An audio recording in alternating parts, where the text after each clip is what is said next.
આવતી? મને તો એમ હે કે તું કોકને મળવા જાતી, તો તું તો આ મોબાઈલ ની દુકાનમાં કરી જાતી. તું મારી કેમ કોપી કરતી? અને ભાઈ તને આઈફોન 11 દેખાડતી. હા ભાઈ દેખાડી દઉં. તો મને 11 પ્રો દેખાડો.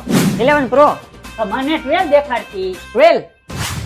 હા તો 12 પ્રો દઈ દો. તો મને 13 દેખાડતી. 13 પ્રો 14 દેખાડતી. 14 પ્રો તો મને 15 દેખાડતી. 15 પ્રો તો મને 16 દઈ દેતી. હજી નથી આવ્યો મારા કલેજા, અને ઘરે વયો જા. આખો ભલે માર્યો ભાઈ, તમારી પાસે પૈસા વધી ગયા છે? તો પૈસા નથી વધી ગયા મારા વાલીડા. આ મોબાઈલ એમ્પાયર વાળા રહ્યા ને, ઈ ફોન જ એટલા એને રીઝનેબલ ભાવમાં આપે છે કે તમારે તમારો ફોન લઈ દેવાનો અને સામે તમને બીજો જે ગમતો હોય લઈ લેવાનો. બરાબર ને? એય, તને હું હોતી વિડલા, આવડી રાયડું કા થપકાપતી? ઓ કોક મને ફાઈનમાં આવી કીધું.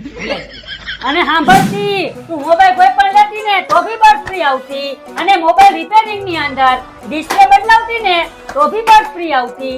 લેતી. ને ભાઈ આ સ્પેશિયલ એને રિપેરિંગ માટે આવડી મોટી લેબ બનાવી છે, અને આધુનિક ટેકનોલોજી થી આ ભાઈ તો રિપેરિંગ કરે છે. અને એવું નહીં, તમારી સામે આમ જોઈએ તો જો લાઈવ રિપેરિંગ કરે. તો બહુ સારું હતી. કાઈ નો ઘટે.